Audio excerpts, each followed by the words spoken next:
You know, there's a lot of things the world does not need more of. Podcasts, documentary filmmakers in East LA. But what we do need more of are acoustic guitar solo lessons. Criminally underrepresented. There's a million lessons about soloing on electric guitar. But today we're going to talk about soloing on acoustic guitar. All of these tips can also be used for electric guitar. But thinking of soloing in a solo guitarist realm, we're going to be doing stuff in between chords. So it's a really cool roadmap exercise, kind of some thoughts you can have on just rocking out an acoustic guitar. So the main thing we're going to start off is going to sound like this.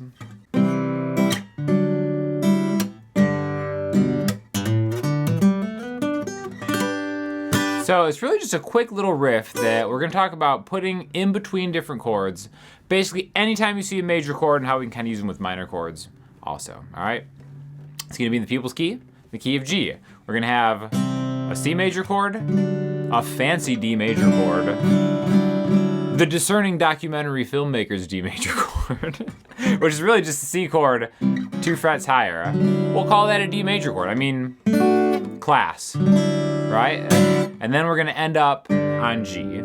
Okay, so what we're gonna do is we're gonna make a lick that we can turn into different types of maybe like a guitar solo or just stuff that you can throw in between chords, all right? So I'll play it real slow again, it looks like this. Okay, now it's, you know, you can play it smooth, you can chop it up. I'm thinking of it as 3 different parts, okay? That's just the first part. Basically, these are the first 3 notes in the G major scale. Or any major chord that you see, these 3 notes are always going to be fair game, okay? It's just the root note, 2 frets higher, and 2 frets higher. Couldn't be simpler. In fact, you can do this entire lick with just 2 fingers. I'll use my pointer finger and my pinky just to kind of do this, right? So, those are your first 3 chords. I like to do the thing where you do the hammer on and then slide. And then the next one is going to look like this. All right, so we got 3, 5, 7. I'm gonna run that into 5, 7 on the A string, 5 on the D string, okay? Now we could talk about the music theory here where it's just notes in the major scale, 1, 2, 3, 5, 6, 1, and then kind of end up there. But here, watch my pointer finger and my pinky. Part 1, part 2, and then I just repeat part 1 again. And then line it up right there, right? So 3E, 5E, 7E, 5A, 7A, 5D, 7D, 9D, 6G. And this is where you can finally use another finger to lead you back to 2 octaves higher from where you started. Okay, so this is like a really good roadmap to basically get from this low G to whatever fret you're on. This is gonna be a higher G, and then actually this is gonna anchor a D major shape of that same chord. Okay, so what I mean by that is like, right now my middle finger is playing the 7th fret on the high E string, my ring finger is the 8th fret on the B string, and my pointer finger is the 7th fret on the G string, right? So this is D's shape, 2, 3, 2, D, D sharp, E, F, F sharp, G. So at the very least, you can hit a chord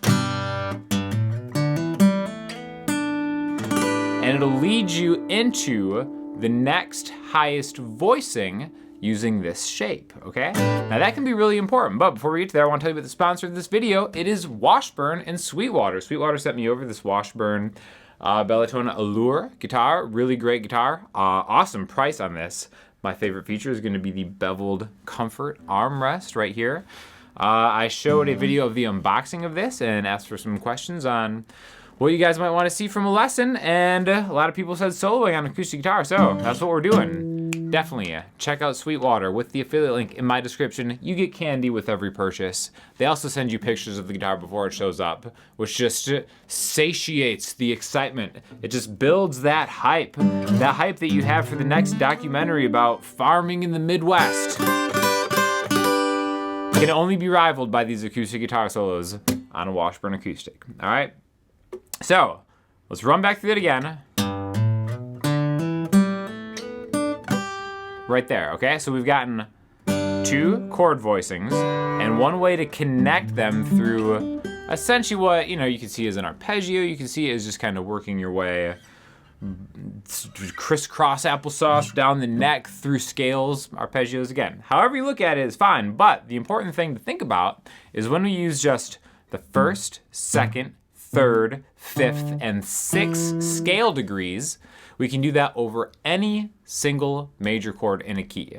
All right, there are 3 different major chords in any key. So is the 1 chord, G, A, B, C, the 4 chord, G, A, B, C, D, and the 5 chord, D, all right? Now, if you watch any of my music theory videos or you sign up for my Patreon, you know that the differences between those are different modes, scales, right? The Lydian mode has a sharp 4. The Mixolydian, the 5th degree mode, has a flat 7. But again, what we're doing here doesn't use a 4, it doesn't use a 7. So it can be used on any single major chord you'll ever see.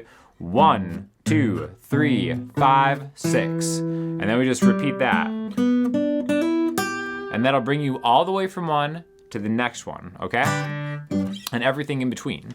So let's talk about how we can do this for the other major chords in this key to kind of create more of a robust soloing ecosystem for you, all right? Let's start with the C major chord. Now our root note happens to be on the A string, so we do that exact same thing starting on the A string 3rd fret.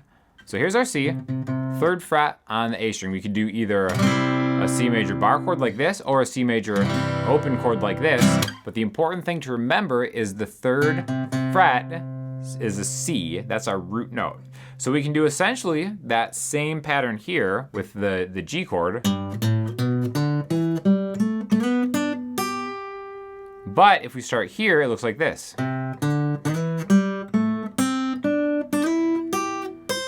So because we're starting on a different string, we just have to alter the end of that shape. The first couple octaves is fine because it's, see how that's the same as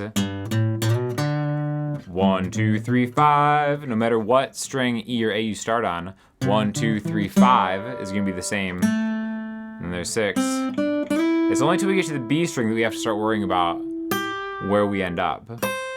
Okay, so we're gonna end up on the C on the high E string. So from the 3rd fret of the A string to the 8th fret on the high E string, okay?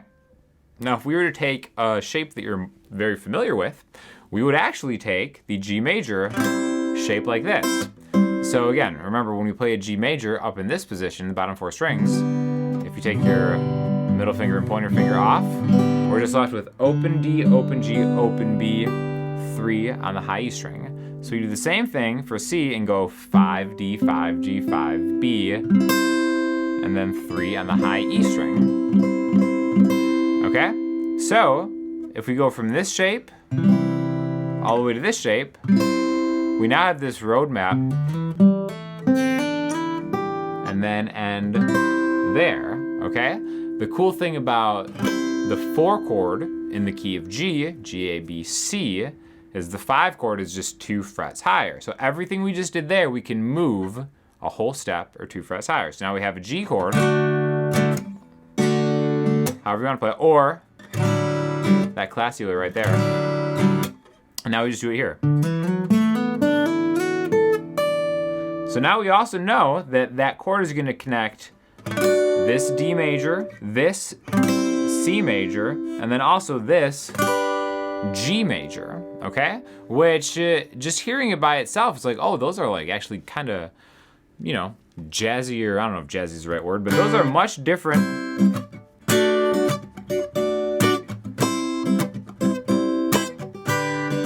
Really different ways to play D, C, G, all right? Okay, and all of these kind of just ways to sprout out from a root note are eventually going to start to coalesce in your mind's eye, and it's like, okay, well, now no matter what position I'm in, I have something that I know I can go to. And I think that's the important part about playing guitar solos, whether it's on acoustic guitar or electric guitar, is not getting lost coming off of one spot. So even though we're growing these shapes from a root note, it's still kind of a good thing to think about maybe just where you can jump into stuff. And that's why knowing the chord tones and knowing different chord voicings, like, okay, there's my C major voice, there's my D major voice, and there's my G major voice are all different ways that you can put all these things together, right? And then that kind of in tag team, in, you know, side by side with just learning the full major scale or minor pentatonic stuff is always really, really helpful. But I think it always starts with just taking the roadmap from one chord to another one, right? So let's add this to what we know about maybe some of the minor chords in this key, right? Every key has 3 major chords and 3 minor chords in the key of G. In every key, it's the 2, 3, and 6 become minor chords. So in the key of G, A minor, B minor, and E minor are going to be our minor chords, right? So let's do something with each of them. The easiest thing to do with each of them is to think of the minor pentatonic scale. That's why minor pentatonic, everybody always goes to it, because we could just take an E, open E, and go open 3, open 2, open 2, open 2, open 3, open 3. We could go to the A, go 5, 8, 5, 7, 5, 7, 5, 7, 5, 8, 5, 8, and then go B, 7, 10, 7, 9, 7, 9, 7, 9, 7, 10, 7, 10, right? So that's one shape that's gonna work, and it'll sound a little bit different depending on, you know, how you choose your chord progression. The relative minor, the 6th note in any key. I'm going through a lot of music theory in this one. 6th note in any key is the relative minor, so E minor pentatonic is always gonna sound the most familiar, but all of these notes are in the same key. So now knowing this, you could add that to what you know about those chord voicings, because, like I said, I just ran through those minor pentatonic scales real quick.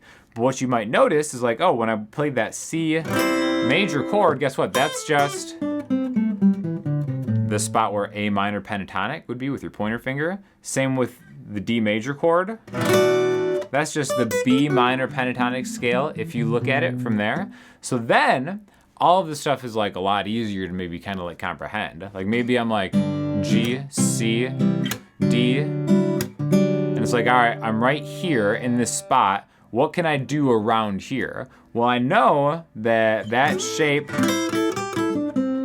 kind of comes off of what I was thinking of as a C major.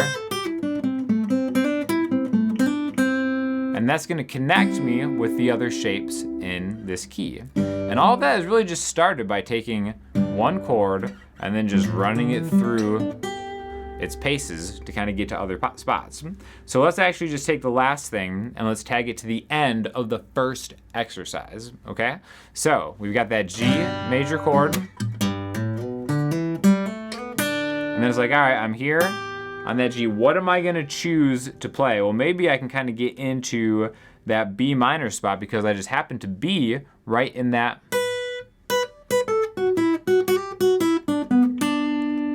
spot, because I know that there's my D major chord, and then I know that B minor pentatonic is gonna be side by side with the entire thing. So again, just kind of like some quick tips in seeing the fretboard and seeing how the shapes stack together, and then just using one parent chord to kind of make that connection between all of them. So thank you for watching. Thank you to Sweetwater for sending over guitar. Thank you to Washburn for reigniting my love of Washburn guitars. Look how good that looks. Come on. I'm so comfortable with this beveled rest. Affiliate link in the description. Let me know if you have any questions or comments. I'll talk to you all soon.